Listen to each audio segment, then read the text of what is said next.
Hello, everyone. Good evening, and welcome to tonight's stream. This is your vampire Anasima Sister Midnight here with you this Friday evening. But before anything else, I just want to check how is the audio? Because I feel like the background music might be a little too loud, perhaps, just to make sure. I'm trying to see if we have the right audio or not. I need to make sure.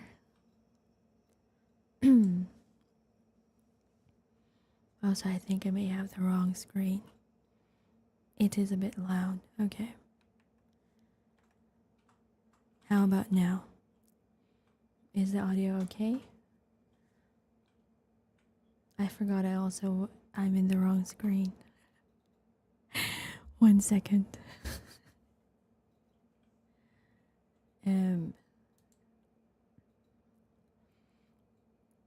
Better. Okay.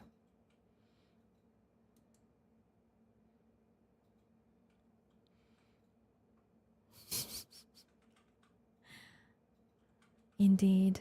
That is always part of the, how to say,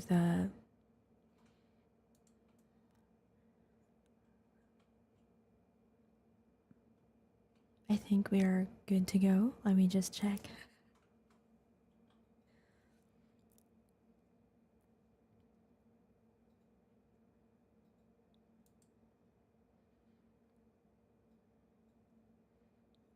Okay, so I think we are in the right area now. Okay, so before we start with today's stories, let me just greet everyone in chat. Let's start with series. Congratulations for getting first for the first time. Congratulations, your garlic resistance has been increased by 10. Thank you for the 29 bytes as well. Dex, thank you for the 31 bytes. Canolas for the 42 bytes. Pony for the 20 bytes. Darker, hello, good evening, good evening. Hello, Ein, thank you so much for the 17 bytes. You messed up your greeting. In what way? In what way did you mess it up?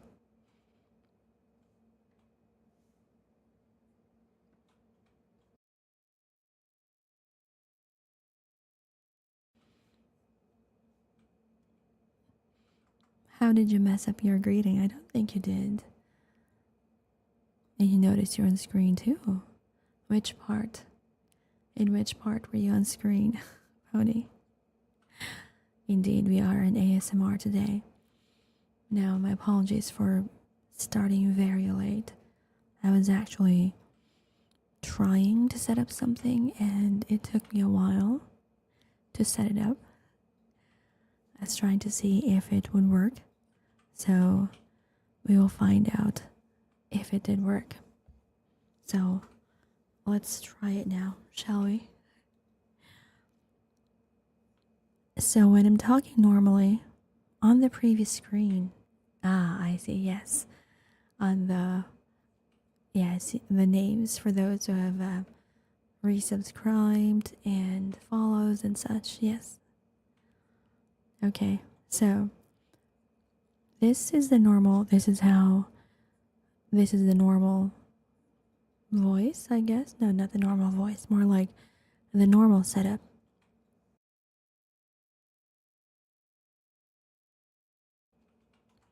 Rather, this is a normal voice or normal setup when we are talking. But then when I do this, there's something different, yes? Can you tell the difference or not? When I'm talking like this, and when I'm talking like this, can you guys tell the difference?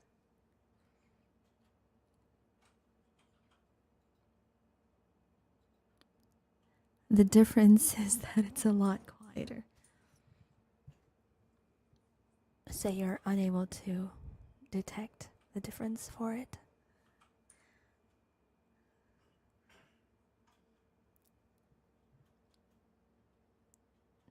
Does your phone, no, not your phone, but rather your headphones have, how do you call it? Spatial audio. The one where you can detect where audio is coming from. Hello, Stemp. Good evening, welcome in. Over on YouTube. Hello, Joms. Good evening. Happy birthday to you as well, and thank you for the 33 bytes. You're sad today. Why? What happened, Stemp? Did anything happen to make you sad? What particular thing happened that caused you to be sad? I only have one plug. I don't think it matters if it's one plug or not. I don't know. That is why I said I am checking if it works or not. I'm trying to see if you guys can detect the difference for it or not. I don't know why, but I read their name as Potato Lord King. you're gonna have to take that up with Pony himself, series, as to why you read it as such. Girl trouble. Hmm. Well, that's not a very good thing to happen now, is it? Considering that it's already almost Valentine's.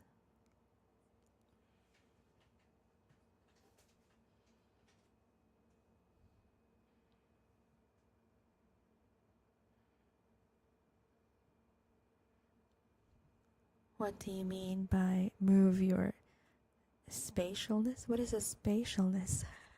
I don't know what that means.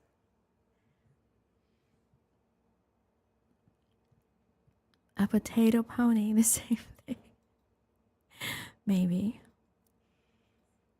By any chance, Deb, did you ask somebody out?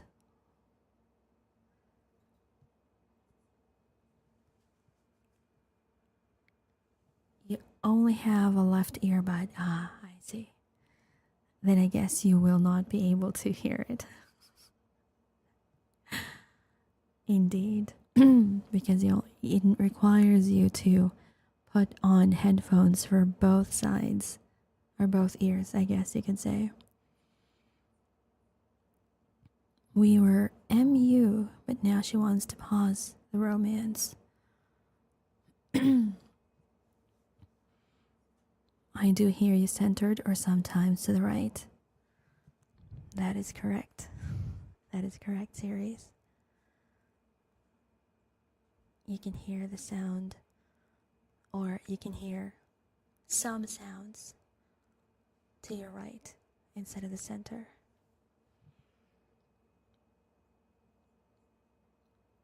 But now the hell is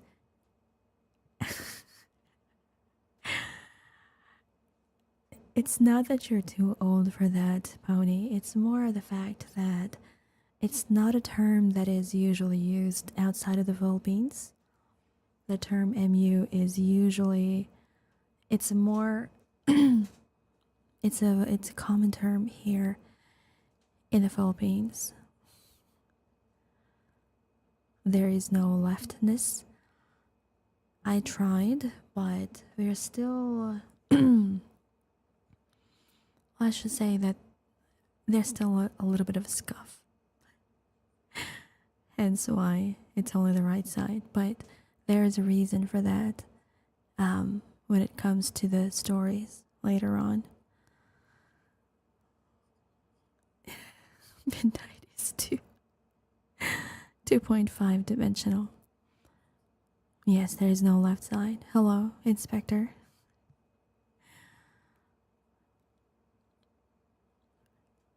Okay.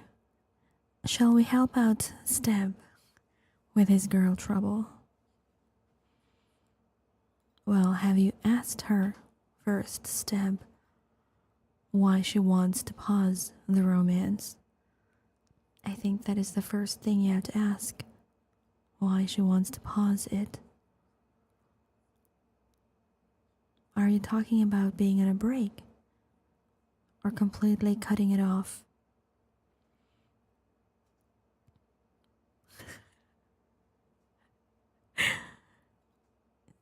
Why? Why go and eat a sock? Why though?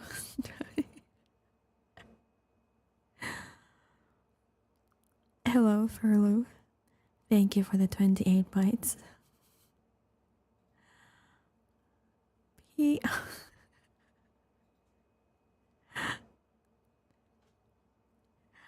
Okay. Stem, I urge you to not listen to whatever Pony is saying.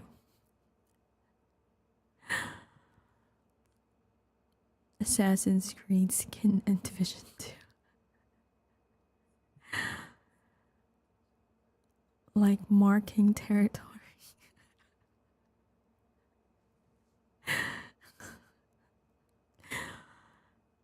She said we are moving too fast. Well, As much as I would like to say that you can, well, there is only one thing really I think that you can do for that step. You're going to have to respect her decision.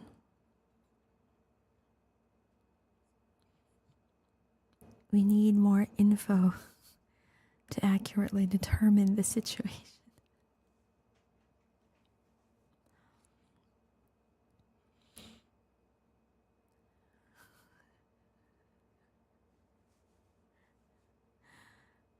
How long this thing has been a thing.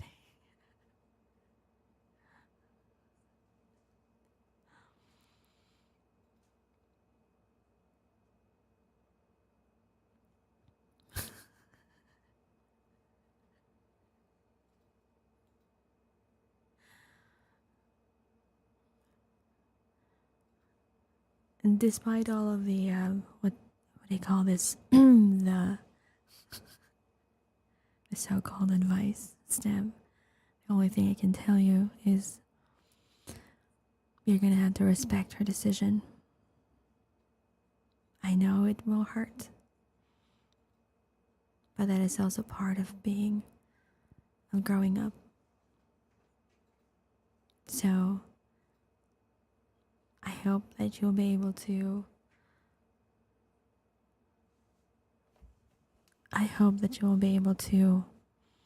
weather the storm, so to speak.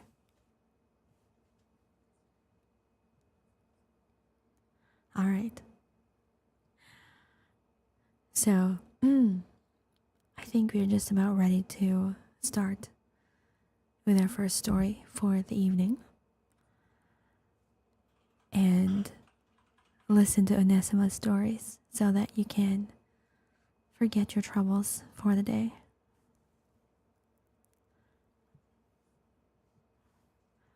Respect her decision and tell. Take her face.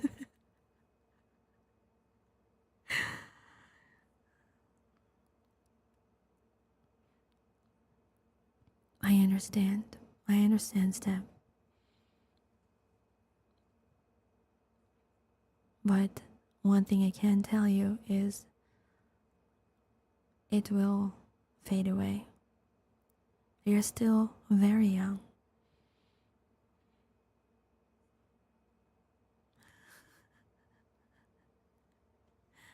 You're still very young. It will fade. The pain will fade. It may not completely disappear. It will depend on how deep the feeling has, but it will fade. All right? You're welcome, Step. Exactly, Pony. Okay, so let us begin, shall we? Let's put away our troubles by listening to our stories for this evening.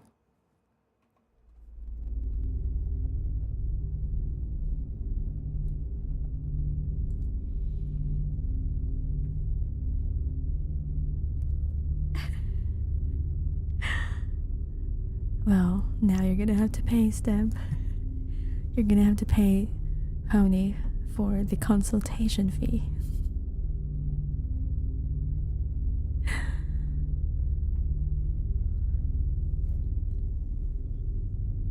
What do you mean? What? You've already shared with us before. When you're still in school, I believe. So yes.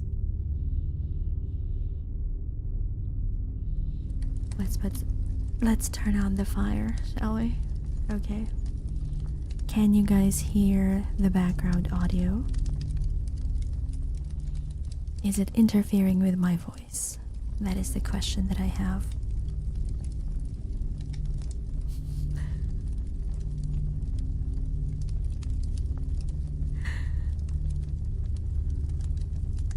Is the background audio interfering?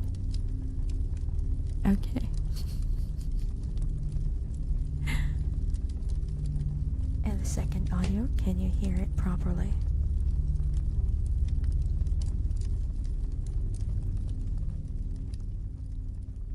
Alright, I am turning down the audio a little bit.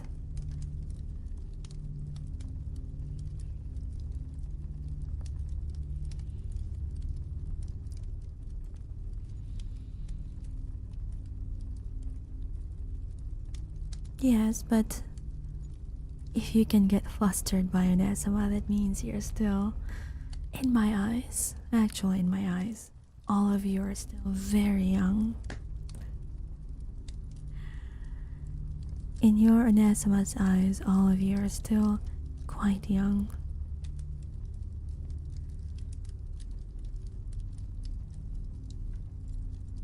Now, how about that? Is the audio better?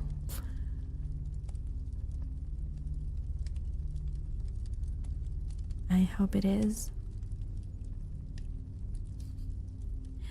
If you can still get flustered by your Nesima, that means you still have a lot more to see in the world.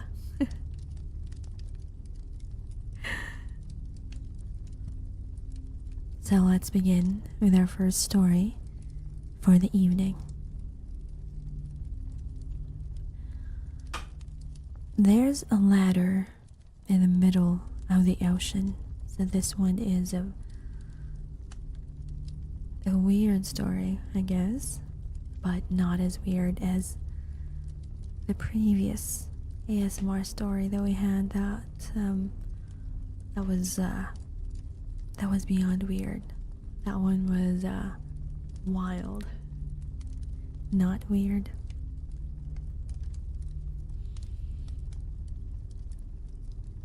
It was discovered 25 miles off the coast of Maine by a lobster fisherman. The tip of a rusted rung ladder, patinated and crusted with barnacles, jutting up through the ocean's glassy skin. You haven't heard about it on the news. You wouldn't have. The Navy buttoned it down faster than you can say Semper Fortis. Sonar scans showed the ladder descended in a vertical line for 8 miles. That's 6 miles past the ocean floor, disappearing into a newly discovered trench that made Mariana look like the shallow end of the pool. Okay, I'm being facetious, but it goes without saying that higher-ups were concerned. Who the fuck had built a ladder in the middle of the ocean? Where'd this trench come from? Aliens? Russia? That's where I come in. I was a METOC officer in the Navy's oceanography program, working on experimental... Never mind. Not that it doesn't matter. It does.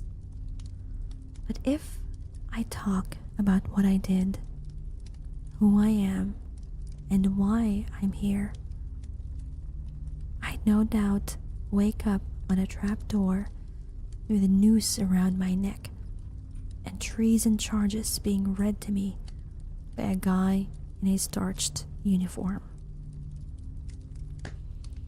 I figure there's a damned good chance that might happen anyway. Still, I'm compelled to document this because people deserve to know what I saw.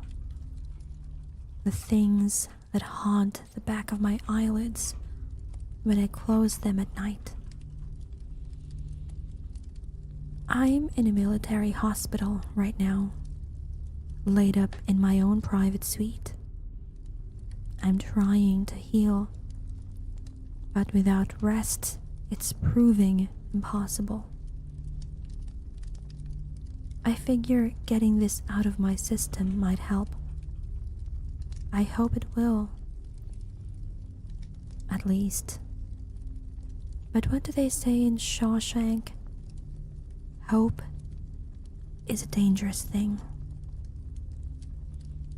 Anyway, I was never great at beginnings, but I guess I should start with a dive. We call it a submersible, but it was really a suit. This was no Jules Verne, clunky, cumbersome, sink like a rock diving suit. It was weightless, pressure resistant, and equipped with all the bells and whistles that lent it its not unfair nickname, Iron Man. That's not to say it was one of those skin-tight jobs you see scuba divers wearing.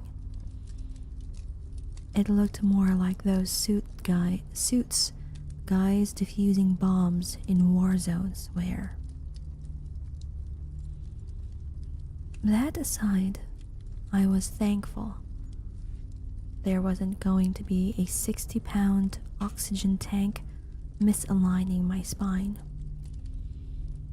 The Iron Man was equipped with an electrolysis filter, which converted ocean water into breathable oxygen.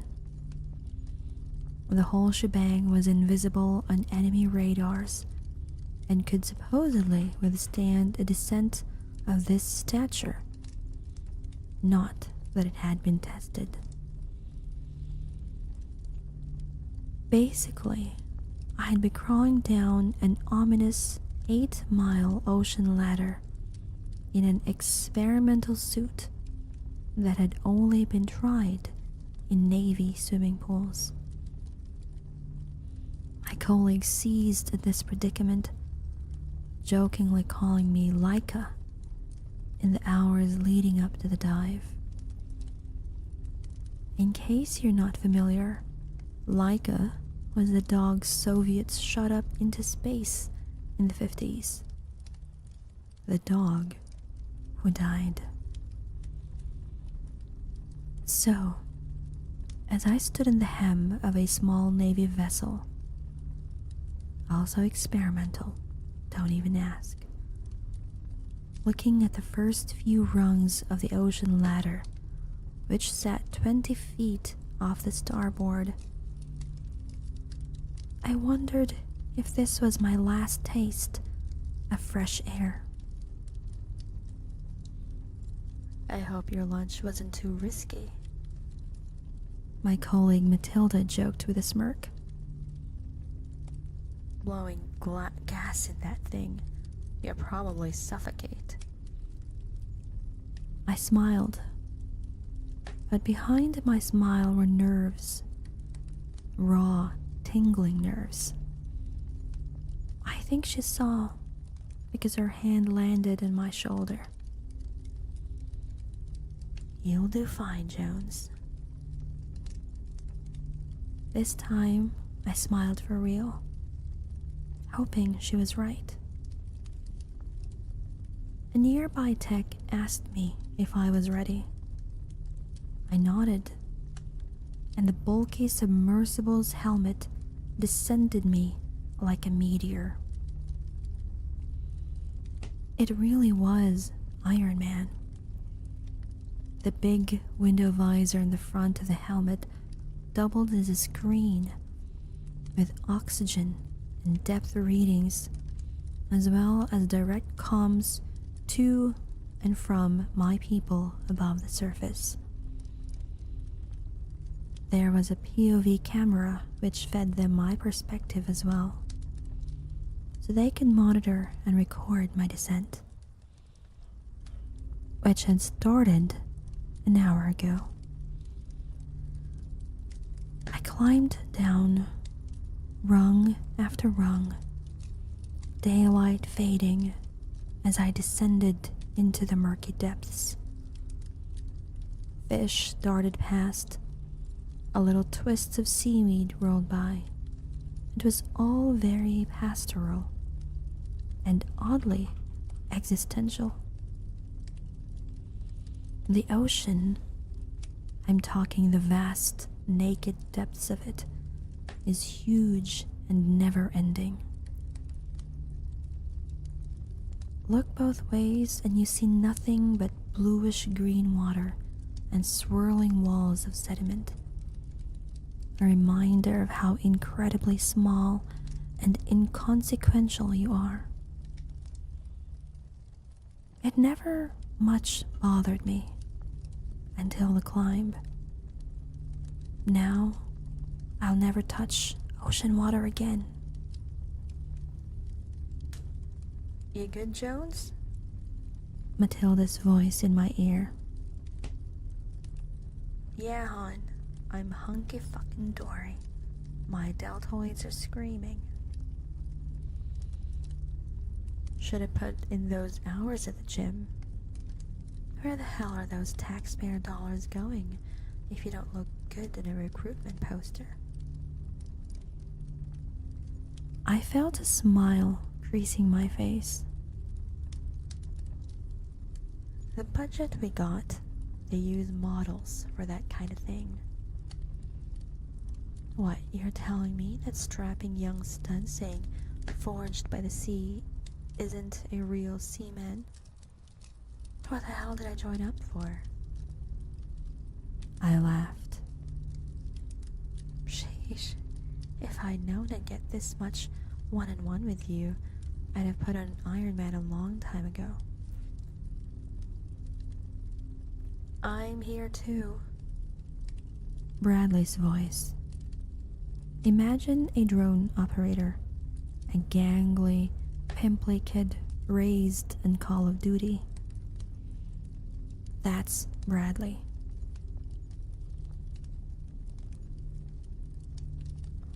What do they say about being three? About three being a crowd? I asked. They say you're closing in at 500 meters, Bradley said. Jesus, already? I looked around. It had gotten darker. The ocean around me fading into a deep, dark blue that bled into a murky cloud. I double-checked my tether. Secure. It was a thick steel cable feeding through a pulley, a thing on rollers about the size of a brick.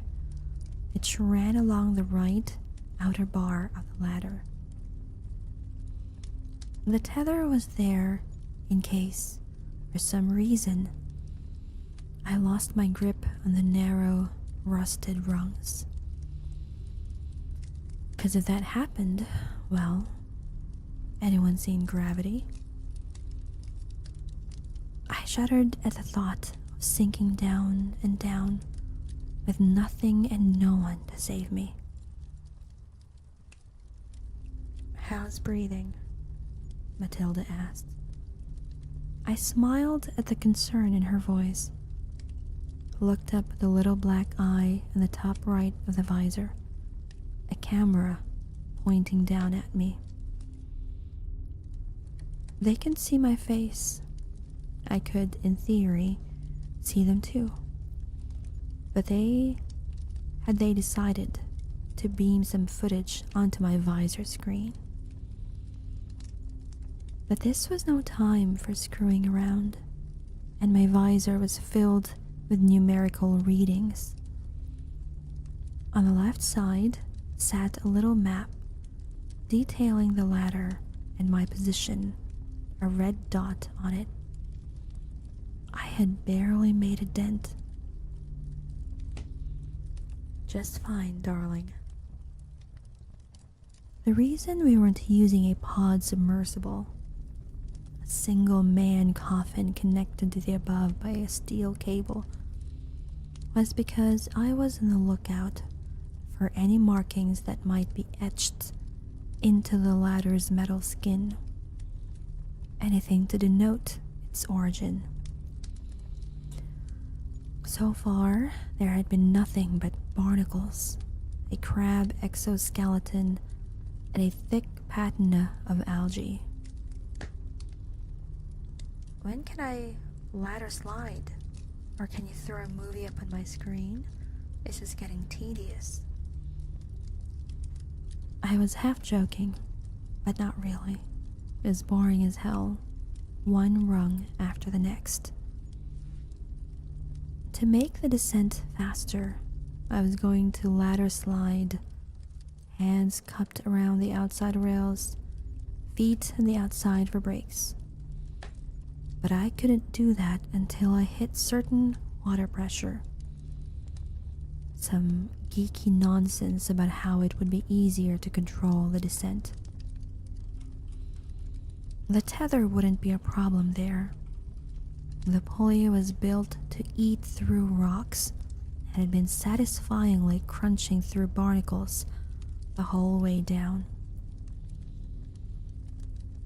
Once you hit 1,000 meters, Bradley's voice. You guys picked that number out of a hat? The deeper you go, the greater the pressure bearing down on you. Makes it easier to control. Shit, I must have skipped that day in school. I joked, partly. It was in the orientation, Bradley said, not trying to hide his irritation. I think he must have been jealous of my rapport with Matilda. I skipped that too. Matilda chuckled. I smiled again, even though I hadn't been joking. Closing in on 750 meters, Laika, Matilda said, calling me that goddamn dog. Better hope I have got a little more luck in my bones than rusky canines, I said, secretly hoping I was right. I'd hate for you guys to fish me up and just find my naked skeleton. You've got charm. That's gotta be worth something, Matilda said, a smile in her voice. Is it worth dinner next week? Bradley groaned. God, you guys make me sick. I chuckled. Ah, don't get blue, kiddo. You can carry rings at the wedding.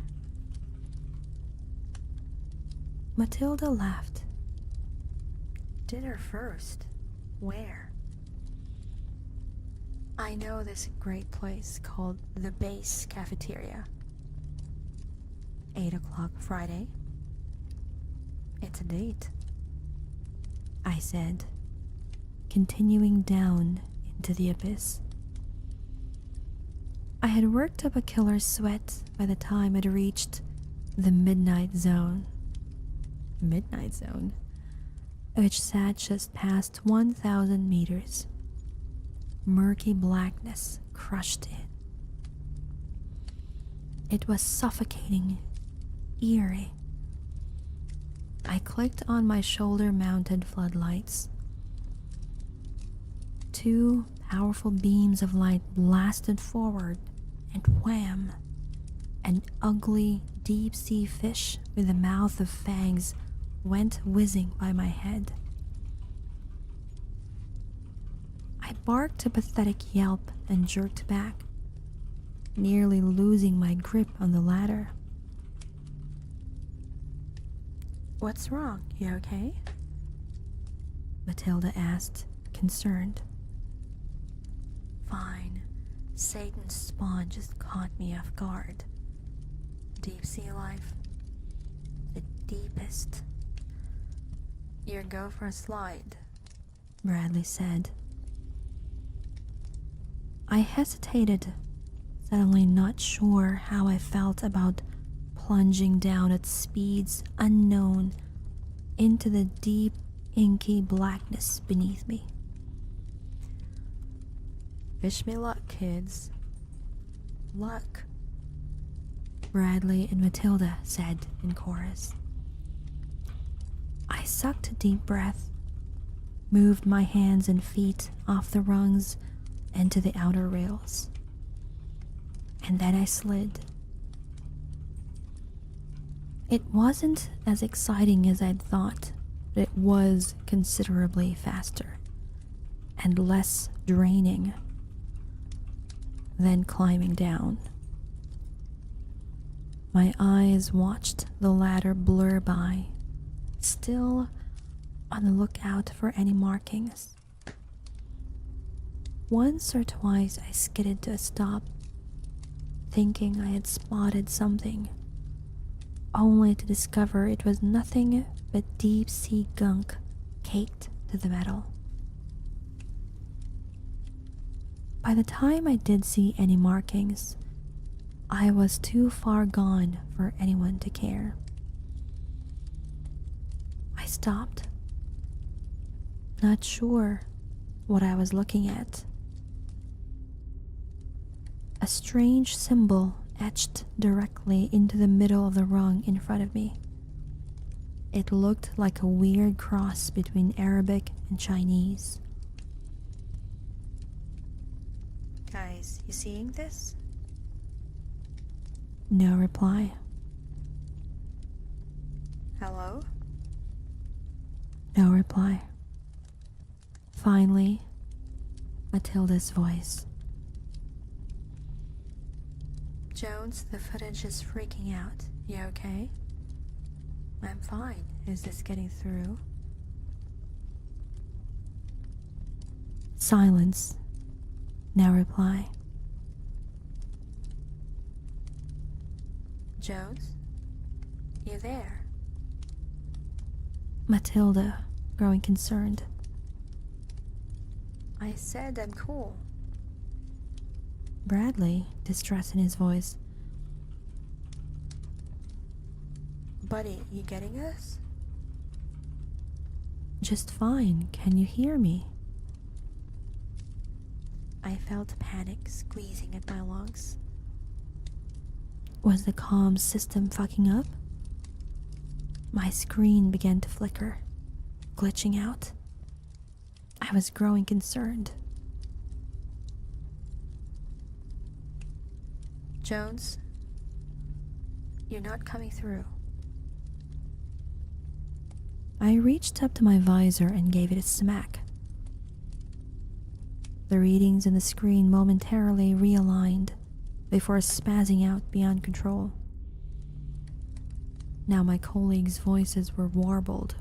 Words were lost, full of static. Jones, can't hear. Are you? Guys, I can't hear you. Fear in my voice. A low hum built in my ears, and then silence. No voices, nothing. My helmet basked in the glow of the flickering screen. I had lost contact with the world above. I froze, not sure what to do. Split between the symbol on the rung and the disconnect from my safety net. Well, that's not completely true. Remember the tether connecting me to the rung ladder? There was a little button on the pulley box beneath a lucite case.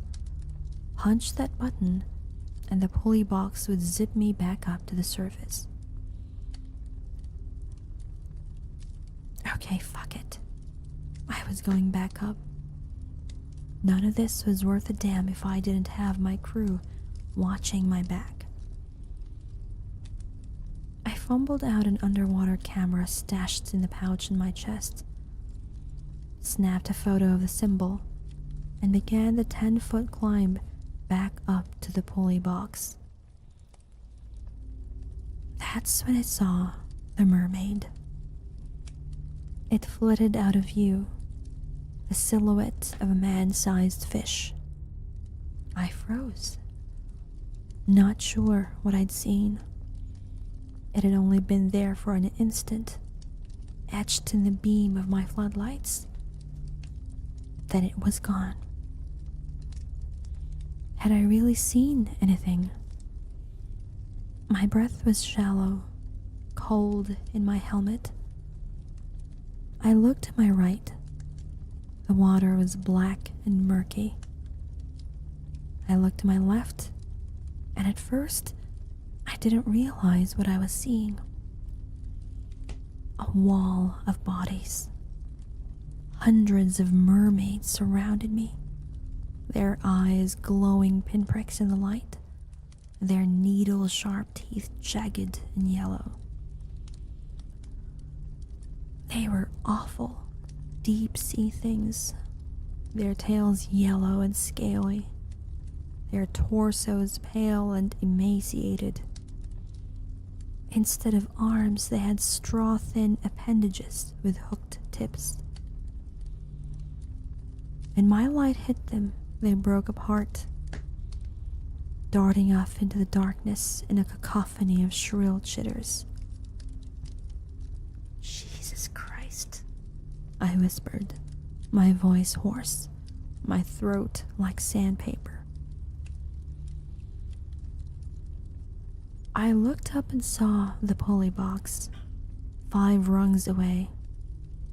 The button taunting me. The button that would save me. Or maybe I was already past the point of saving. I didn't wait. I climbed. Fast. Fast as I can go. One rung after the next. 4 rungs. 3. 2. A shrill chittering split through the water. I looked to my left as a mermaid shot toward me. It hooked appendages clawing at my suit. I grunted and threw up a defensive arm. A razor shredded through my flesh. Blood plumed out of my ruined arm. I cried out. My suit beeped, screaming warnings in my ear. The fabric instantly sucked together, automatically sealing the breach as the mermaid flew off in and came another. I threw the button box in the pulley open, about to slam it down, when a freight train barreled through my midsection. The horrible, twisted face of the mermaid filled my visor. It had torn me off the ladder. I floated, entangled with this awful creature. Its gills undulated as it chittered in my face. A great, ear-shredding sound that cut a bolt of fear through my stomach like an icy dagger. I grunted and jammed my fingers into its gills, hating the way its flesh crackled as I twisted. Now the mermaid was struggling out of my grip. I was winning, but I wasn't. Something pounded into the ladder, jarring the pulley box, and something else hammered into my back. It was like being caught in a trash compactor, a dozen of these things crushing in on me. I screamed, flailed, fought for my life. Then suddenly, the mermaids dispersed, tails flickering as they flew off into the depths. I was alone. Completely alone. Floating through the water. 15 feet from the ladder. I assessed the damage. My suit was mostly okay. Except for my arm. Blood plumed through the fabric, funneled out and into the ocean. Each section of Iron Man was isolated, so if one part got damaged, it wouldn't compromise the integrity of the whole outfit. So water wasn't flooding my helmet, yet. It very well could be soon. There was a crack in my visor, I quickly reeled myself in, closing in on the ladder and the pulley box, which was my last and final hope.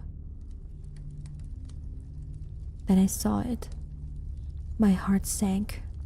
My stomach dropped. The pulley was nearly hanging off the ladder's rail. It was close to breaking off. If that happened, I'd simply drift, fall, die in this oppressive darkness. I moved slowly, surely, reeling myself in on the cable, which rattled the box with each pull. I was lassoing the excess cable around my elbow as I went. My hands reached out, the fingertips skimming the wrong ladder. That's when I saw the shark. At first, I thought it may have been a mountain that slid off land some long ago year, left to float these murky depths eternally.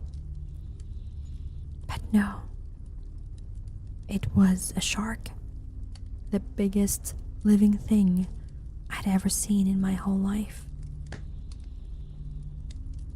It must have been twice the size of a Boeing 747. A great pale monster outlined in my floodlights, eyes as big as swimming pools. Its mouth. I couldn't bear to think what might be in its mouth. Oh my God. But that didn't seem to be enough. Oh my fucking God. It filled my horizon, moving closer. I was paralyzed by fear, my heart jackhammering my ribcage like a manic construction worker. My hands reached out for the ladder, grabbed a rung, started to pull myself up, when the pulley box broke free of the outer rail. I looked up and slipped. My hand slipped. My other hand shot out, grasped the ladder, and then a rush of water blew me away.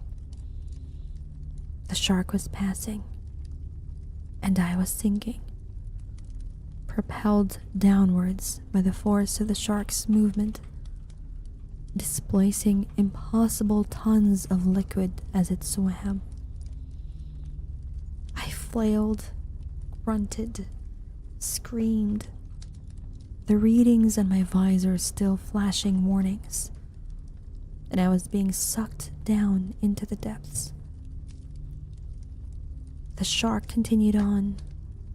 I drifted down.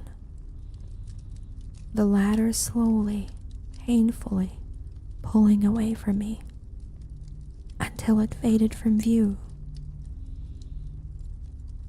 I tried calling to my people above, screaming into my helmet. At some point I stopped, realizing they were long gone, and to them, so was I. I sunk for years. It felt that way at least. Left to die, a prisoner of the ocean, stranded in a world of darkness. After a while, still sinking, I blacked out. I jolted awake at the bottom of the trench, in the ruins of a great city. Pillars of rock, spires of stone, the husks of incredible mausoleums and colosseums rose around me, greenish in their eon-old patina.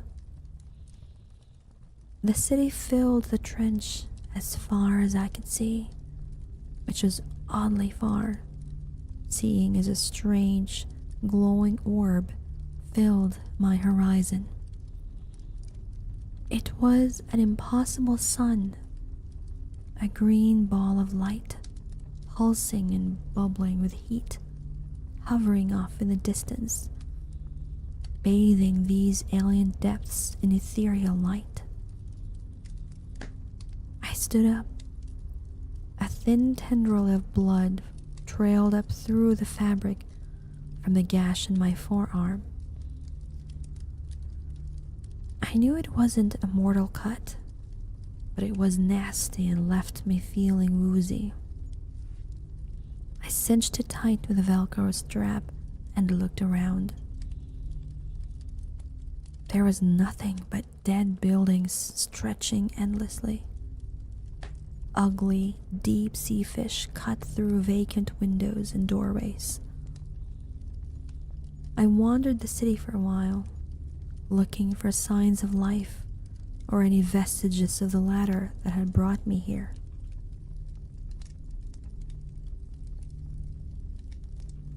I found neither.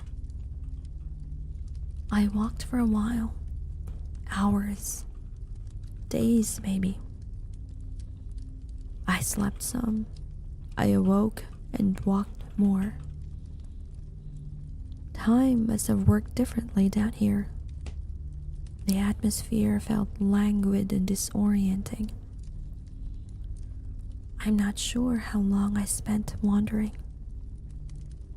I found sprawling pictographs in the inside of a domed building.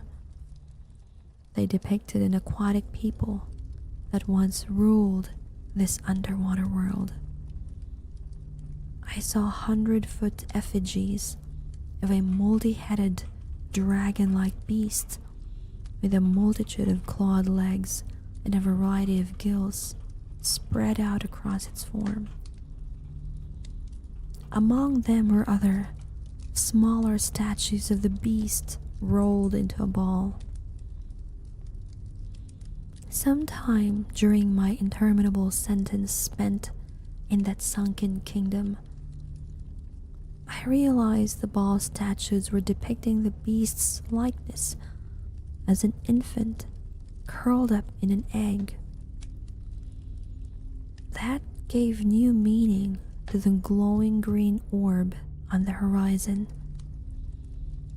Sometimes, after staring at the green sun for hours, I thought I could decipher the outline of the fetal beast wrapped in on itself, pulsing with life, waiting to be born. Eventually, my mind slipped away from me. I heard voices, Matilda's, Bradley's, a barking dog I thought might have been Laika. Sometimes I spoke to them. Other times I didn't, just grateful for the company. And then, after a long while,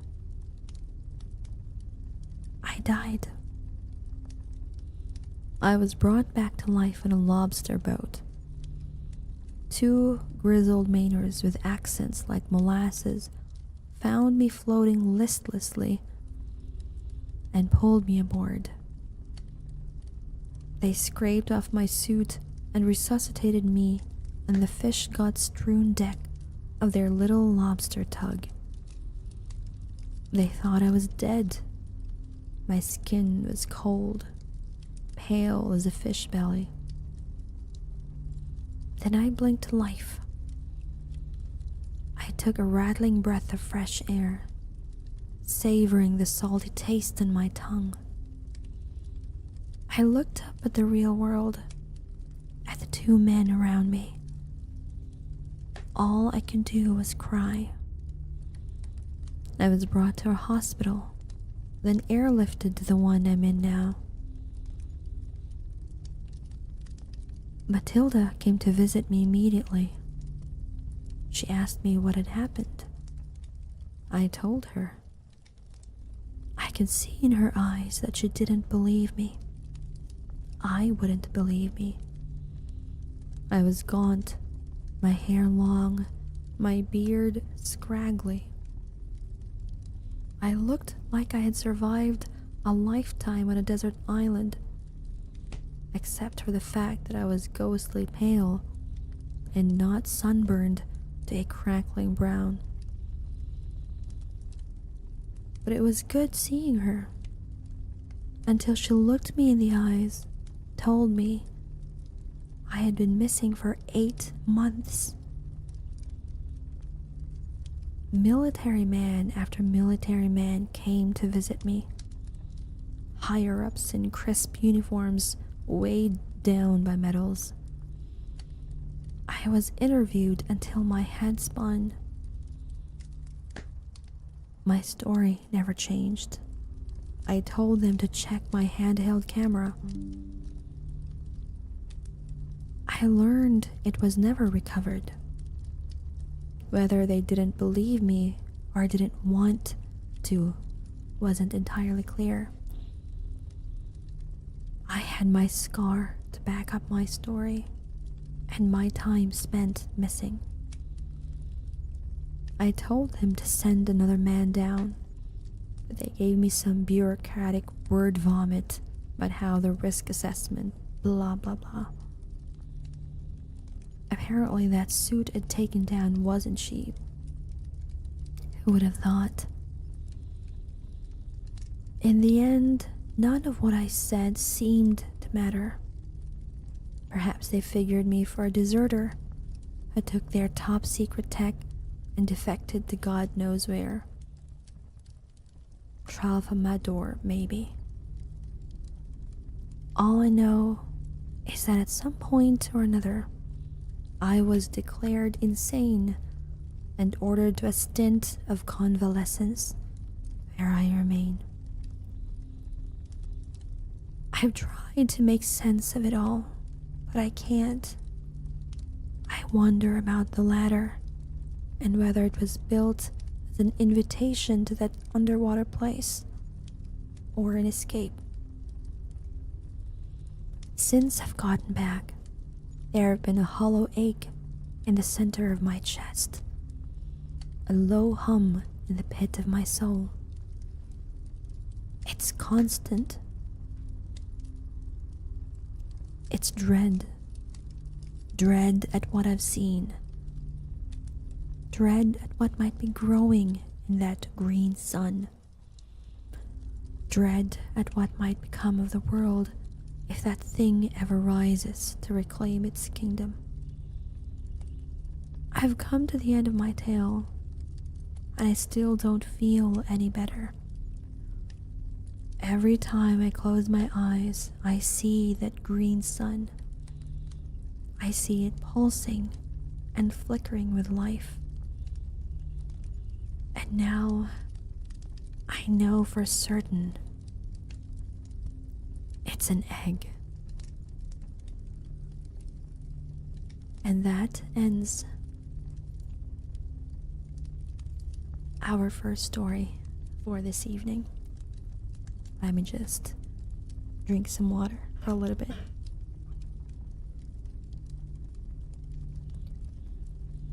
As somebody who doesn't know how to swim, one of my biggest fears really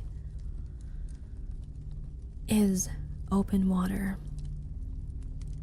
The idea of swimming in deep water where my feet cannot touch anything, where I cannot see where the bottom is, that is one of my biggest fears.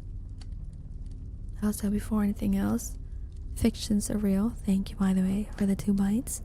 Next, for the 33 bites as well.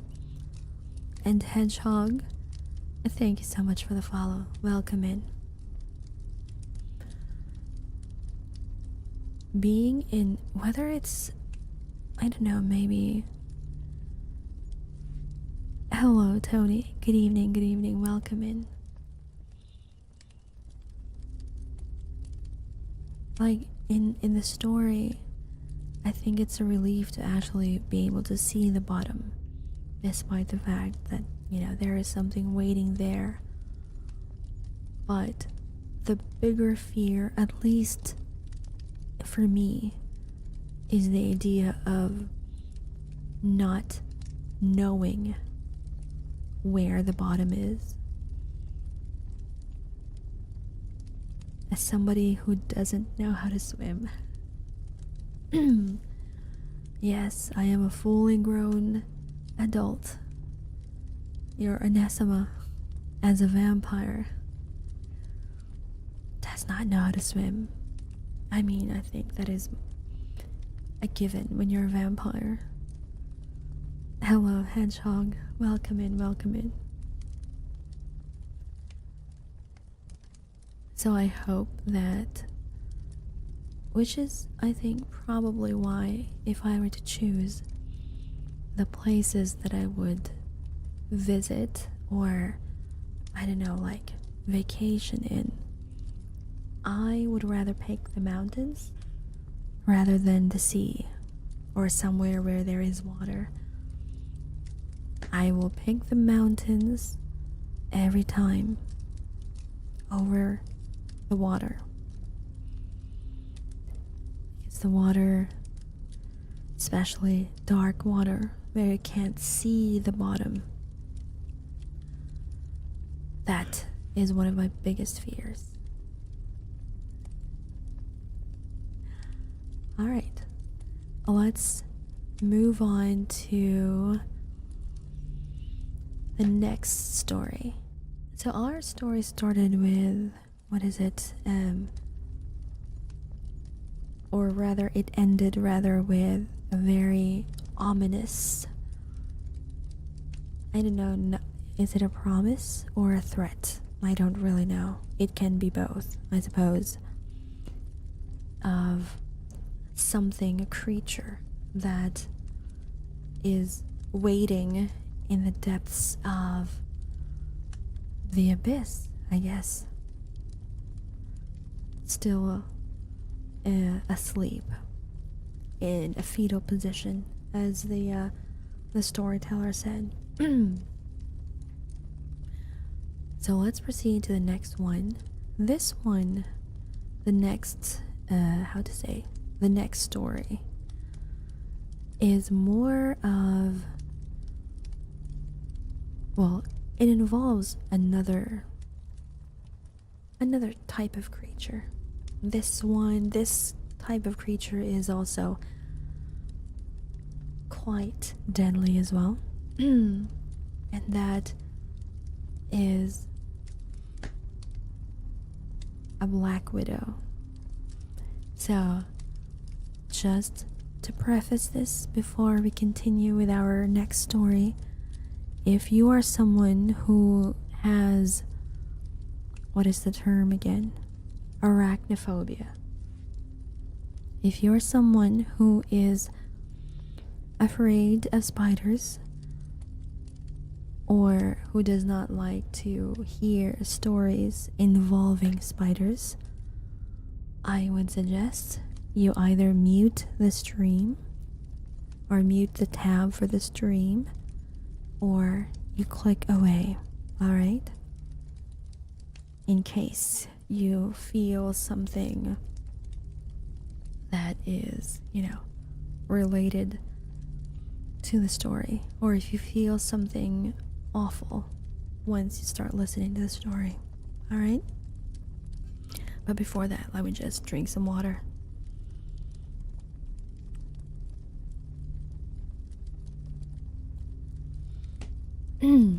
Okay. So the title of our next story is I work at a conservatory for a species of black widows that shouldn't exist. I didn't know black widows had different types. Well, now we do. I work as a caretaker at a private conservatory. Actually, secret might be a better word to describe it, since you'll never find any public information on it. It doesn't even have an official name, though my boss likes to call it the Silken Solarium, or the Widowmaker, and he wants to make a pun. Visits are by invitation only, and I haven't the slightest idea if these guests are actually being charged some exorbitant fee to help maintain the place, or if my employer simply enjoys showing off his collection of exotic specimens now and then. The conservatory itself is a Gothic masterpiece of tinted glass, wrought iron, and dark purple bricks, with an equally ornate, ivy-covered brick wall around the perimeter. We are a good way off the closest highway and surrounded by woods, so not many people come here by accident. Some do, of course, but I'm getting ahead of myself. As unsettling as the place is to look at from the outside, it's even more disturbing inside. There are some tropical plants placed around the place for landscaping, rare and expensive but ordinary enough. But the centerpiece of the conservatory are the spiders. Thousands and thousands and thousands of small black spiders with jewel-encrusted abdomens. Literally, they have actual crystals that grow in fractal patterns on their black segments of every possible color and hue that you can imagine.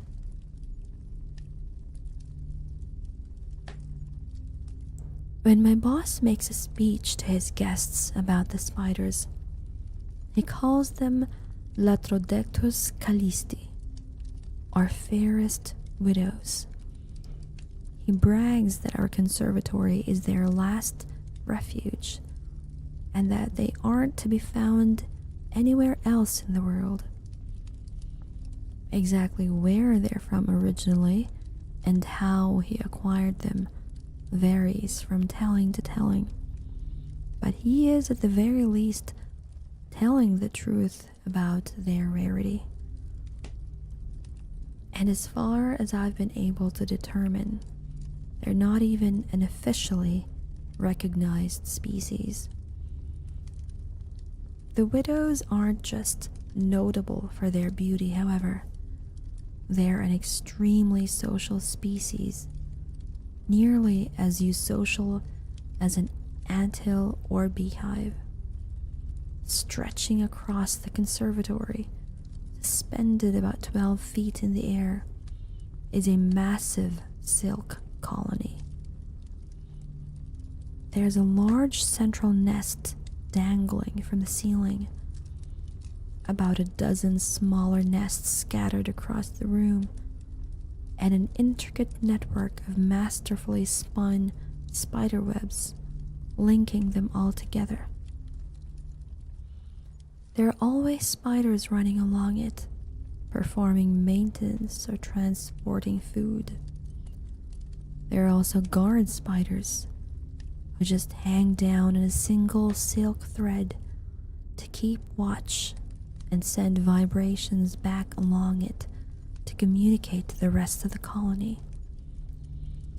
Those are my boss's favorites, since they're the easiest to get a good look at. Or rather, perhaps I should say they're his favorite living spiders. The dead ones, however, he prizes above any conventional jewels. They're tens of thousands of times scarcer than diamonds, and he controls their only hatchery. The dead spiders always get thrown from the nest, which I used to find unusual since I had thought species of the black widow genus were cannibals.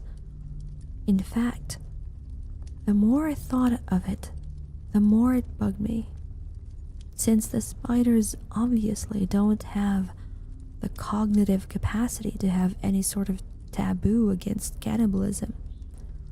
which means they have to be acting on instinct.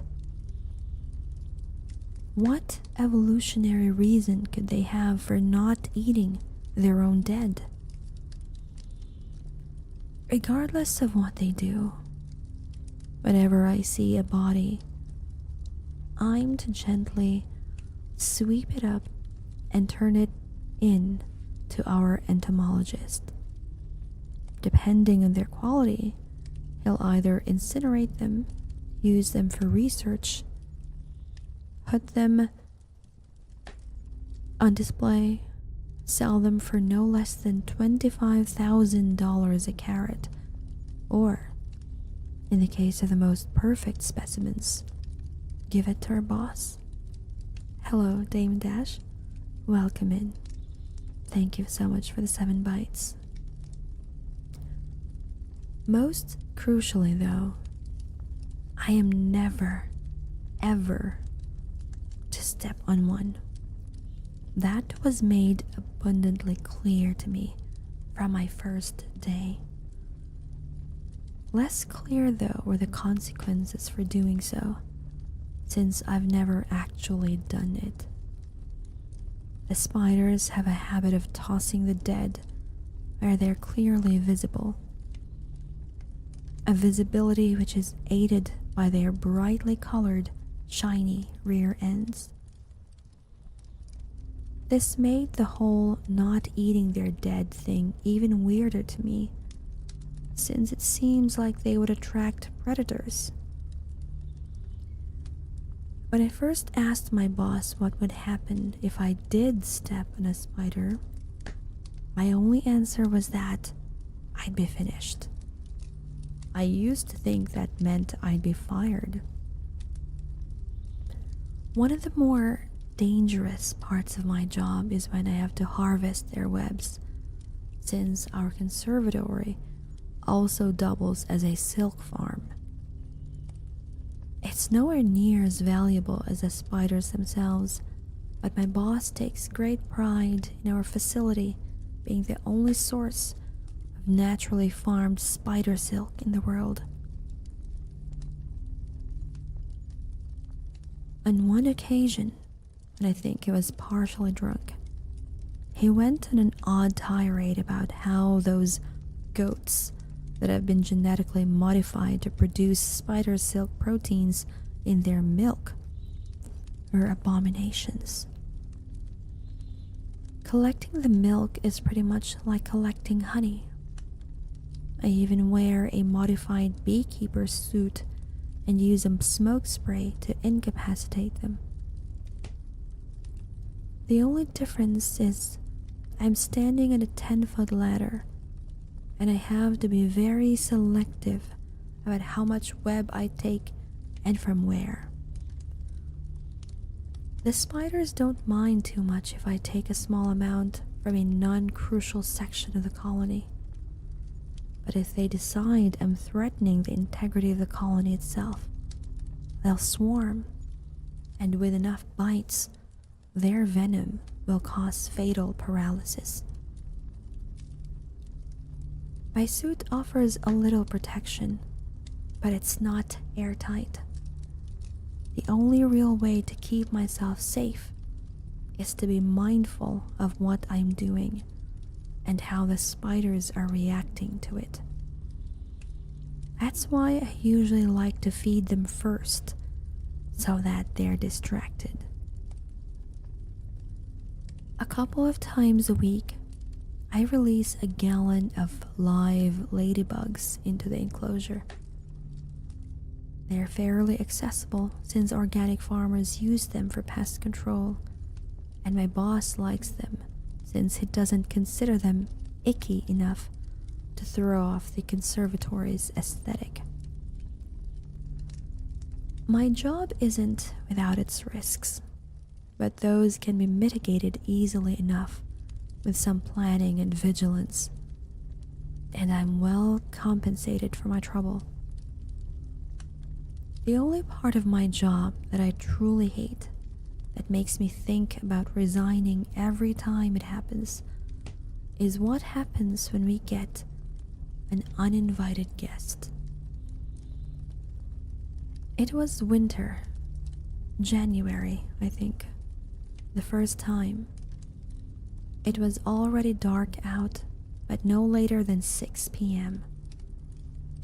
The weather outside was nasty, and I was contemplating whether or not to risk driving home or stay overnight, when I heard an urgent, desperate banging at the front door. I immediately raced to the front foyer, and there on the other side of the glass was a blonde woman in a red coat and dark gray scarf, already half buried in the snow.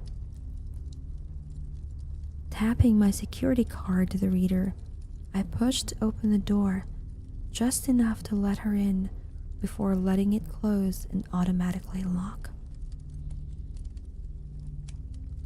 Come in, come in, come in, I ushered quickly. What in God's name are you doing out on foot on a night like this? Oh, thank you, she gasped as she shook the snow off herself. My car skidded off the fucking road and crashed into a ditch. I can't get it out. That's still no excuse to be wandering around in this weather. You should have stayed with your vehicle, I chastised. At least then you would have been warm. Well, I couldn't call anyone because I must have forgotten my phone, since it's not in my purse and my tank was nearly empty. So I didn't think my vehicle would be able to keep me warm all night, she explained. That old road isn't deserted at the best of times, and I figured the odds of someone else coming along before I froze to death were worse than me reaching a farmhouse or something. She took off her gloves and began blowing air into her hands, then rapidly rubbing them together to warm them up. I diligently noted the wedding ring in her left hand, as I had been instructed to. I'm terribly sorry to have intruded like this, but may I use your phone, please? She asked me. I can make a call for you, but I can't let you use our phones directly, I said apologetically. What? She asked, unable to contain the tinge of annoyance with me despite being at my mercy. We are a conservatory for a critically endangered species of spider, so we have rather stringent security procedures, I explained. Only staff are allowed to use the phone lines. I can call a tow truck and any friends or family if you have a number for me. The woman sighed in resignation and took out a pen and scrap of paper from her pocket and jotted down a number. That's my husband's cell, Alex Gifford. Tell him my car is stuck somewhere in Mordred Drive and I'm safe here for now, she said as she handed me the note. I'm Carrie, by the way. Halden, I nodded. You can hang your coat up and get yourself warm. I'll make the phone calls and get you some coffee. Cream and sugar, please. Thank you. She smiled gratefully, which made my stomach roil since I knew damn well I wasn't going to call her husband. I left her there and headed for the administrative office, making sure to leave the door to the main exhibit open for her. After a couple of calls, albeit different calls than the ones I said I was going to make, I did head to the break room to make coffee, and then went to rejoin Mrs. Gifford with a steaming cup in each hand. As expected, she had wandered into the exhibit hall. She was staring up in wonder at the intricate webwork, the delicate silken threads glistening like iridescent glass and gently swaying from the movement of its bedazzled architects, scurrying to and fro along its narrow filaments. "What are they?" she asked, bewildered, keeping her head pointed up towards the colony as she walked along the cobblestone path, paying no attention to where her feet struck the ground. "They're a rare species of black widows," I said, my eyes fixated on her feet, waiting for the inevitable. She approached one of the guard spiders dangling just above her like a Christmas tree ornament, slowing, spinning around to give her a complete view of itself. "And these crystals, they are part of their bodies?" she asked, studying it intently, likely unaware that it was studying her as well. "They are. They make them with the minerals from their diet, sort of like how oysters make pearls," I humored her. "Spider-borne organic gemstones are highly sought after, as you can imagine, which is why they're endangered. As far as I know, they're actually extinct in the wild." "I've never heard of such a thing," Carrie remarked. "And I never thought that spiders could be beautiful." The spider let out some more thread to get a little closer to her, and she began reaching out her hand to touch it. "I wouldn't do that, ma'am," I advised, despite knowing it wouldn't ultimately make a difference. "These are still widows, and they're venomous. Come join me over here and we can admire them from a safe distance while we wait for your husband." "He's coming to get me? In this storm?" she asked, her incredulity distracting her from the novelty of the fairest widows. She turned around and began marching towards me. "You have to let me use the phone. I can't let him risk his life when I'm perfectly safe now." She didn't even hear it, that horrid, sickening, crunching noise, and she stepped on the dead spider. I immediately glanced back at the guard spider that had been watching her and saw it thrumming its thread with its rear legs, the vibrations traveling all the way up and throughout the colony. "What's with the face? Surely you won't get in that much trouble just for letting me use the phone," she argued, oblivious to the danger we were both in now. "I'm so sorry," I said softly, feeling a lump in my throat and tears in my eyes. I dropped the coffees and ran back to the exit, slamming it shut and sealing her in the exhibit hall. Within seconds, she had caught up and was banging on the glass doors. "What the hell are you doing?" she demanded.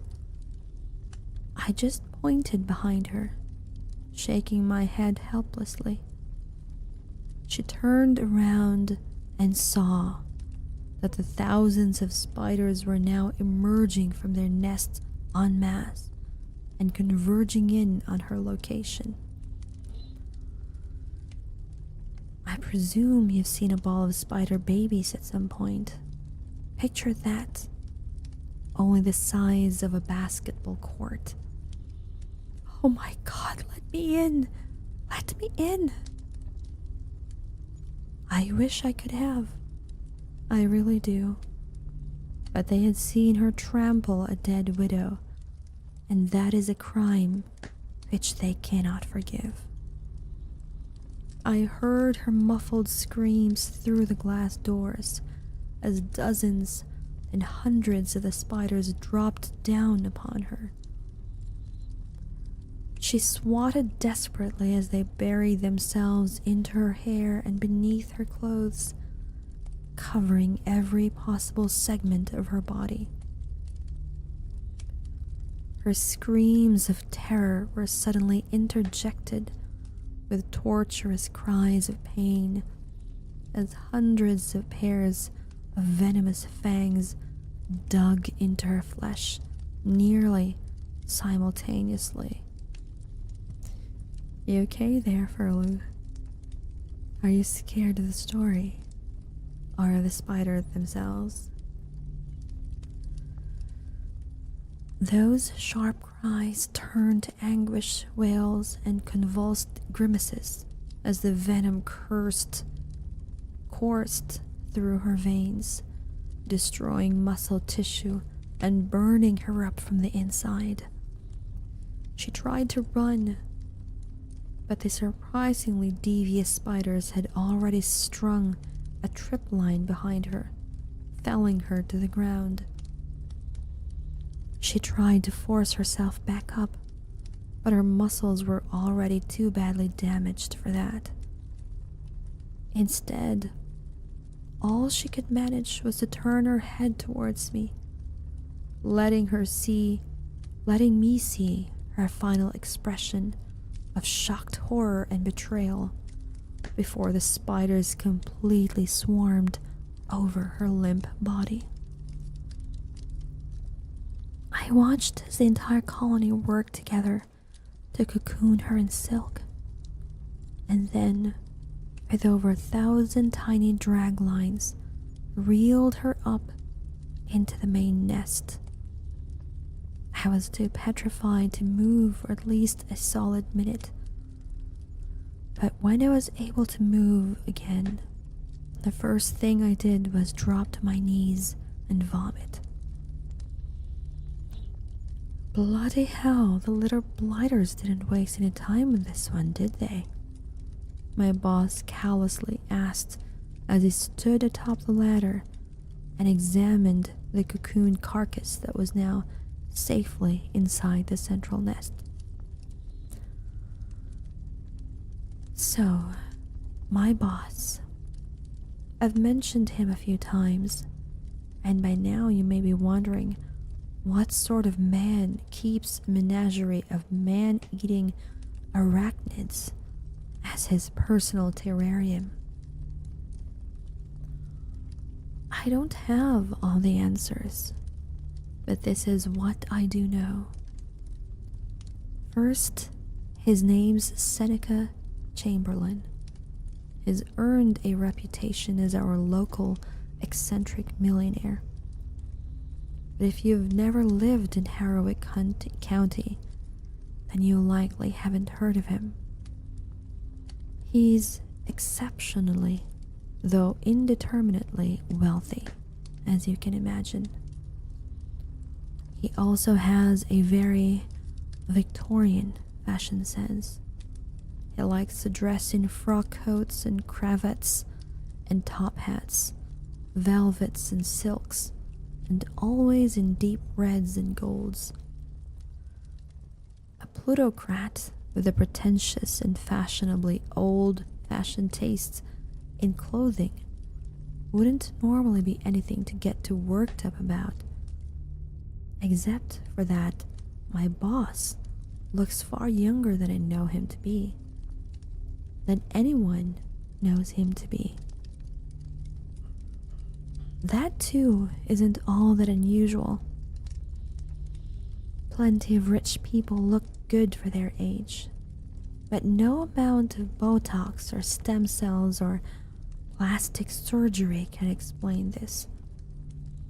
I'm sure of it. He looked no more than 40, and I know he's looked like that for decades at least.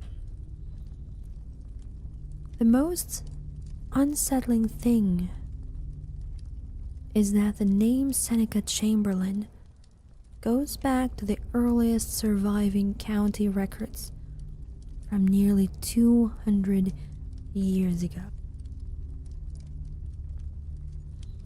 My boss, of course, claims he's merely a descendant of the original Chamberlain, and that it was only poor record keeping that failed to make that clear. But there are photos and portraits of his father and grandfather. And look, if it wasn't for the fact of seeing him walking around in broad daylight, I'd swear he was a vampire. No, they didn't. I answered him softly as I sat slumped up against an information placard, my head tilted back towards the ceiling as I tried to process everything that had happened. She stepped in a spider almost as soon as I called you. Well, that would do it all right, he smirked, his eyes darting back and forth as he followed the countless widows going about their business. And you said she was married, correct? She was, I croaked, the stinging of tears starting to fill my eyes once again. To a man? He asked nonchalantly as he started climbing down the ladders. Yes, what does that matter? I asked irritably. It's just that it really tickles my fancy when this place becomes an actual widowmaker, he answered blithely, hopping to the ground. Still, widowers are a subtype of widow now, aren't they? Small victories then, Holden. Small victories. Come on now, stop moping.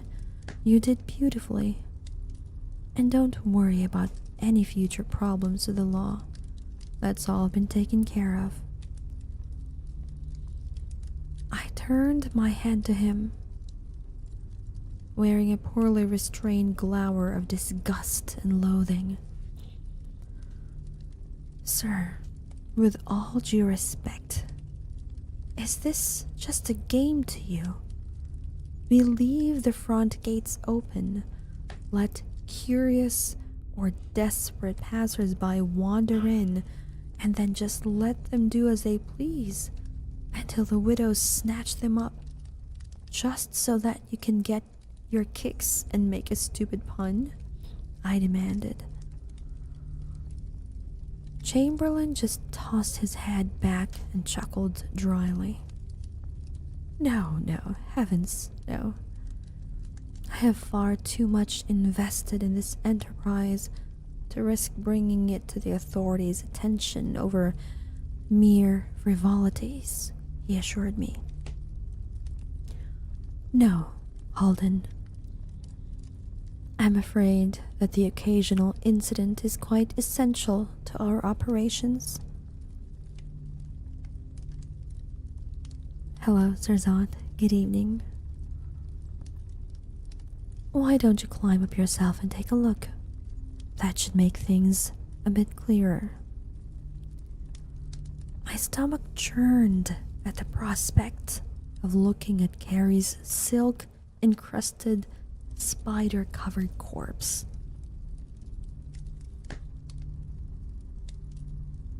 But I had to let her die. If there was actually a good reason for that, I wanted to know. I forced myself to my feet and trudged up the ladder to see what Chamberlain was going on about. I peered down into the nests and saw exactly what I had expected to see. A silk-encrusted, spider-covered corpse. But then I noticed that the spiders were behaving somewhat unusually. Instead of their usual meticulous, coordinated activity, they were climbing all over each other, seemingly at random. Their limbs intertwined, unfamiliar globules of material being ejected from their abdomens in a mass orgy of. Fuck, it's an orgy. They're breeding, I realized. They're breeding. Holy shit. That's right. They only breed when they come across a windfall of food such as this. Very responsible of them, Chamberlain commended. Sacrifices such as these are necessary to ensure the survival of the colony. But why human sacrifices? Why not a pig, or a cow, or stray dogs? Why do we have to feed them people? I demanded. He scrunched his face as he considered his response. Well, Halden, the widows are a result of co-evolution with and selective breeding by people, he explained. They evolved the gemstones to attract us, just as flowers evolved their blossoms to attract bees, and they offer us their dead in exchange for food and security. If someone or something steps on a dead spider, that's a threat to that arrangement. They kill them to ensure they don't destroy any more of their offerings and use their body to fuel the next generation of fairest widows to offset the damage. That still doesn't. I'm getting to that, he assured me. In addition to the gems and the silk, they produce a byproduct that's even more valuable. It's a sort of honeydew substance they use to nurse their young. It also happens to have unique biomedical properties that vary depending on the source of their meal. Feeding them cows and pigs and dogs would be all well and good if I was a veterinarian. But as it stands, my clientele are of an exclusively human variety, and thus I need dew made from exclusively human stock. I climbed down from the ladder, my outrage subsiding somewhat as what he said to me began to sink in. Unique biomedical properties? I asked curiously, examining his ageless face as closely as I dared. Precisely, he smirked knowingly, turning to take his leave.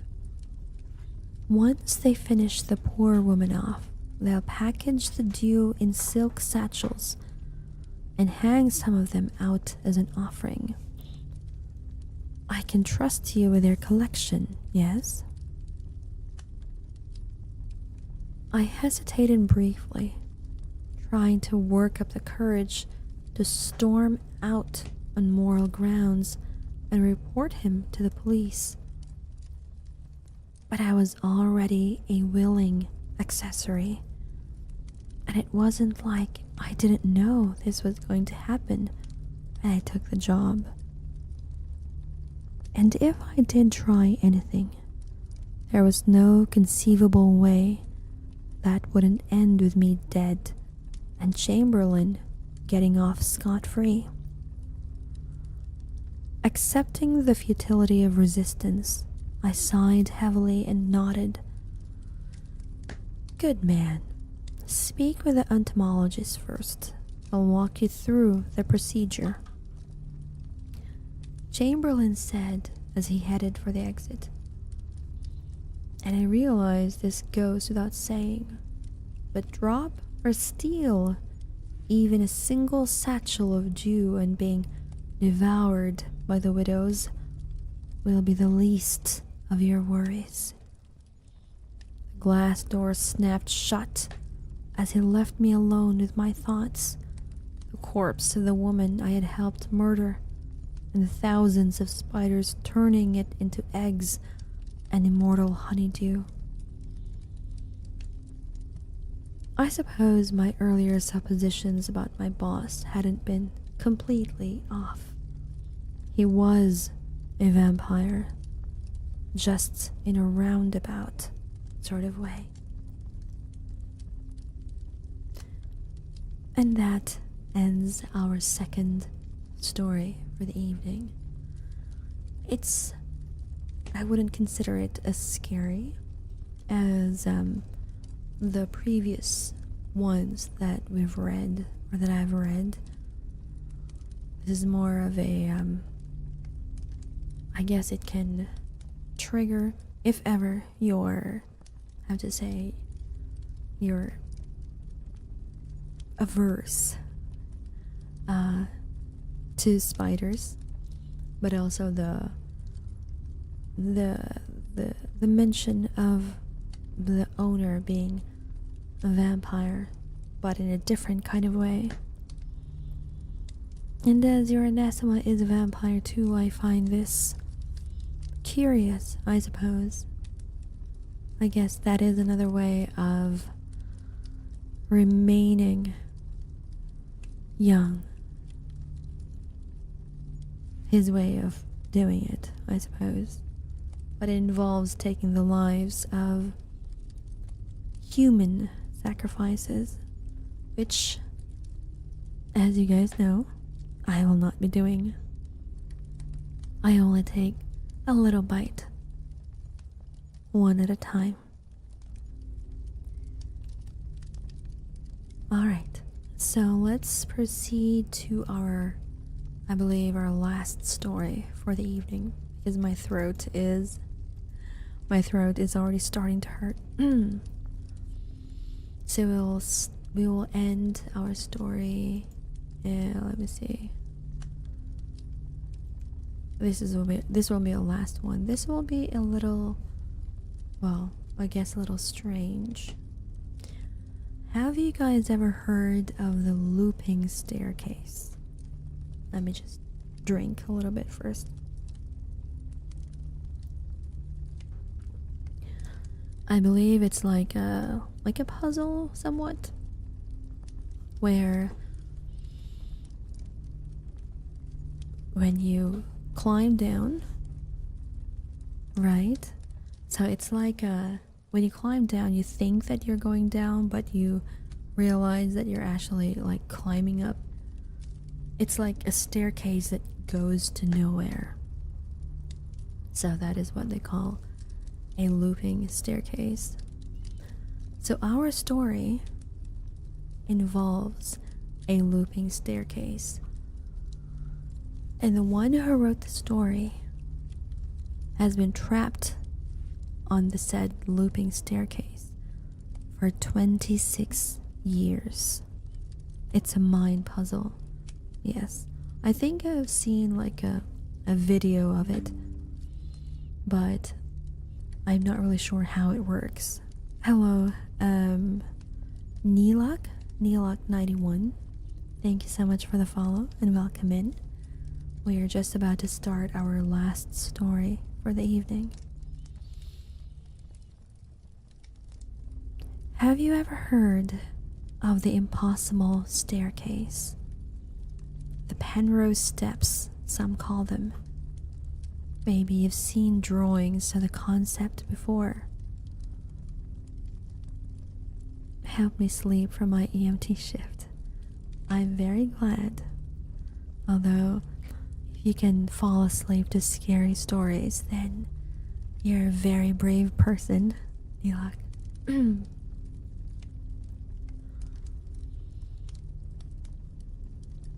A staircase of 4 flights in a continuous square loop, forever ascending or descending, depending on which way you walk. A stairway with no beginning, no end, and no escape. An impossible object, I would have told you before I moved into my new apartment building. An optical illusion, Yes, I think that's the right term. It's an optical illusion. That was 26 years ago. I have lived on the stairwell longer than I lived on Earth.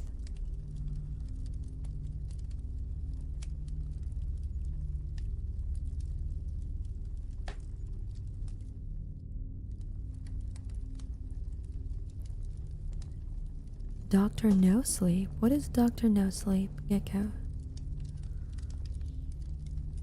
Hello, Entropy Cat. I've lived on the stairwell longer than I lived on Earth, stuck in a place that defies reality's governing laws of time and Euclidean geometry and morality. Eternal imprisonment is only half as terrifying as the things I have done in here. Ah, I see. January 23rd, 2000. That was the day I went missing from the real world.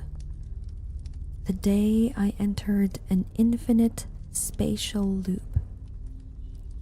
Do you know what that does to the mind? If you do, tell me, because I don't. I have no idea what it does to the body either. For nearly 3 decades, I haven't eaten or drunk, and I haven't earned any fresh creases in my skin, other than a few scars from my run-ins with them. My reflection, according to the dusty screen of this old computer monitor, looks the same as it did in 2000.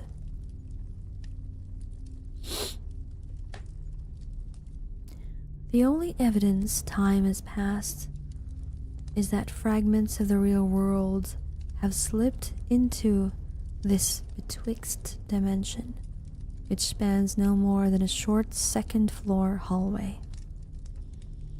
Apartment doors are left ajar from time to time, so I creep inside to see how the interiors have changed. I've never seen another person, only ever echoes of their material things.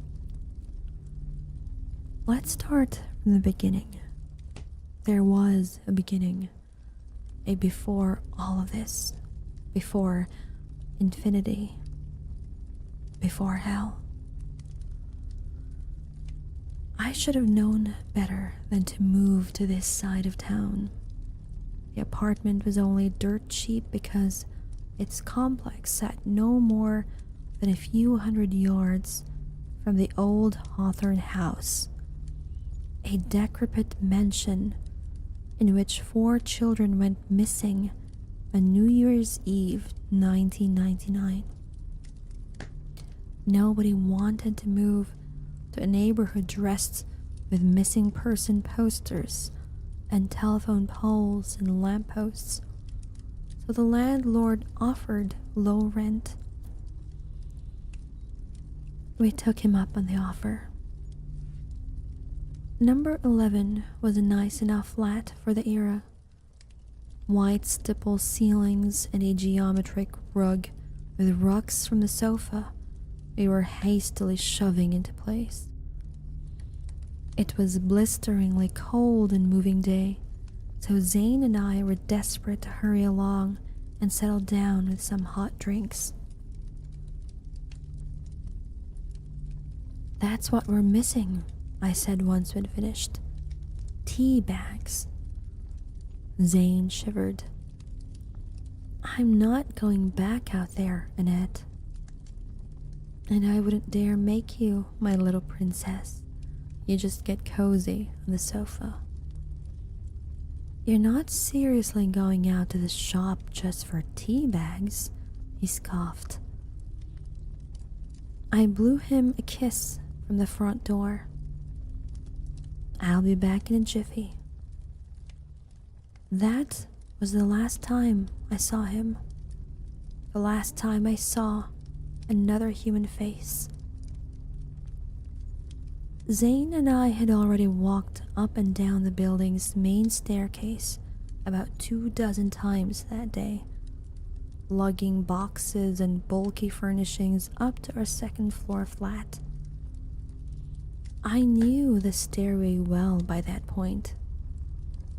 Separating the second and first floor were 4 flights of 10 steps, hugging the flat walls of a rectangular brickwork column which ran through the center of the building.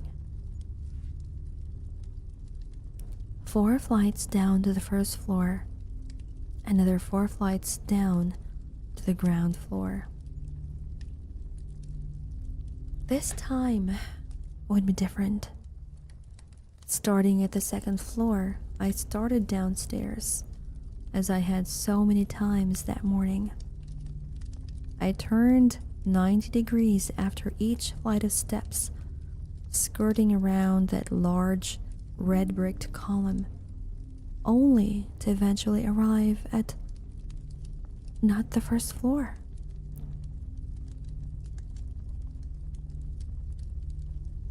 Hello, Pocho. I don't know how to pronounce your name. Pocholo. Pochola? Pochoklo? I'm sorry for murdering your name, but welcome in, and thank you so much for the follow. What the fuck? I said aloud. I descended 4 flights of steps to end up in a hallway with 3 apartments, 10, 11, and 12. Number 11, our apartment. I was back on the second floor, back where I'd started. Now, 26 years is a long time, so it's hard to remember exactly how I rationalized what had just happened. I only remember scurrying to the end of the hallway, facing the same stairwell, and trying again, following the 4 flights of stairs around the brickwork column to arrive at the second floor again. I remember my reaction that time. I leaned against the wall and clutched my chest. A panic attack, though I didn't realize that at the time. Such things weren't as commonly discussed back in those days. Given the piercing pain, I ignorantly called it a stroke, and an interrupted blood flow to my brain might have explained the supposed hallucination I just experienced. I prayed Zane would find me in the hallway and phoned for an ambulance. But I didn't collapse. My heartbeat slowed after 10 minutes or so. I was drenched in sweat, but very much alive, according to the painful pinch of the wrist I gave myself. I wanted Zane. I shakily unlocked my front door to find an apartment pitch black inside. It was only a little after noon. Zane? I called out. He didn't respond. But something did. Something that shone from the black interior of my apartment. Not natural or artificial light, but 2 glassy spheres, like unlit bulbs with filaments emitting a gray and muted glow. And as those 2 murky lights climbed upwards, I became certain that they weren't lights at all. They were eyes, encased in the vaguely humanoid silhouette of a figure who rustled noisily towards me, agitating the tiny carpet strands with limbs as undoubtedly impossible as the Penrose stairs. Its glassy eyes neared me, looking less like unlit bulbs and more like waning stars, elusively small and dim, for I saw they burned with such tremendous clarity and purpose beneath their foggy sheen. Those eyes bore intent, cold and calculated, an intent too cosmic and colossal and clouded for my apish brain to see. That terrified me. Why? I thought in horror. I remember letting out a pathetic whimper as I slammed the front door on the abomination. And it hammered against the other side, sending a paranormal shockwave across the corridor. I toppled backwards and scraped my forearm against the brickwork, painting it with blood, painting myself with a scar that would never fade. Then I turned and ran, not downstairs this time, but upwards. I had to try something different. Back up the 4 flights of stairs I went, eyes welling as that creature rattled my apartment door below. I felt almost hopeful that I might escape to the 3rd floor as I went around the last corner of the column up to the 2nd floor. I sobbed, but I was grateful when I realized the noise had stopped. There was no monster bursting out of number 11. The door was standing ajar, and light was spilling out of our apartment. I found myself facing not the glassy-eyed man, but an apartment still filled with unopened cardboard boxes. Only the flat looked different, as if some time had passed. And atop the box by the door was a stack of posters labeled "Missing Person." Each bore a photo of me and information regarding my disappearance. "Zane?" I called out again. Nobody there. I hoped. "So now you understand my prison. I have endured so many terrible things these many years, and I've tried so hard to reach out to the world, but only crumbs of reality appear here. This is the first computer to materialize in all that time. I would tell you more about the things I have seen and done, but things change constantly in this cursed place. So I'm trying to be quick. I ask the same of you. If this message makes it out into the real world, please help me. Please reply ASAP. I'm not alone in this place."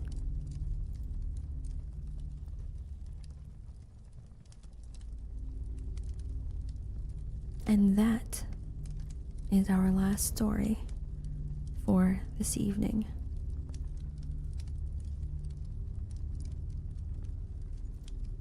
That the last story actually kind of reminds me of this the other story that we were listening or reading the other day about trying to escape the bathroom, where he was trying to get out of his bathroom, but somehow whenever he tries to go outside, it just brings him back to his bathroom. And one of the differences is I was able to contact his mother, but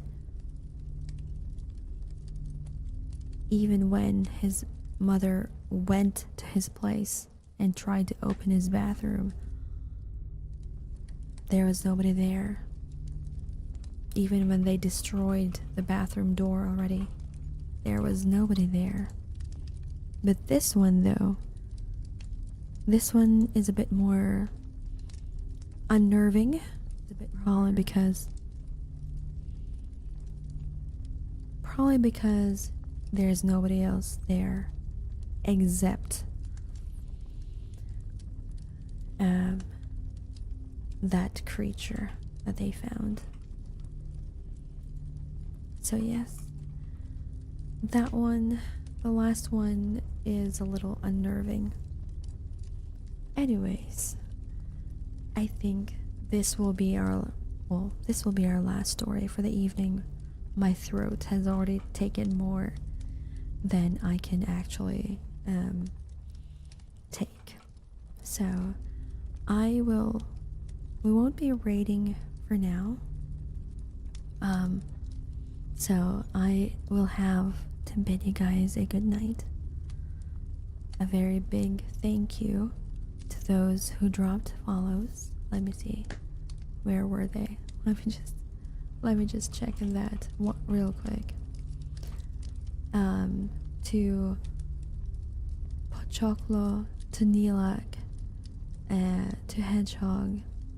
Thank you for the follow and welcome into the channel. I hope to see you guys on my next stream. And as always, keep safe. This has been your vampire, Vanessa, my sister Midnight, signing off. Good night, everyone.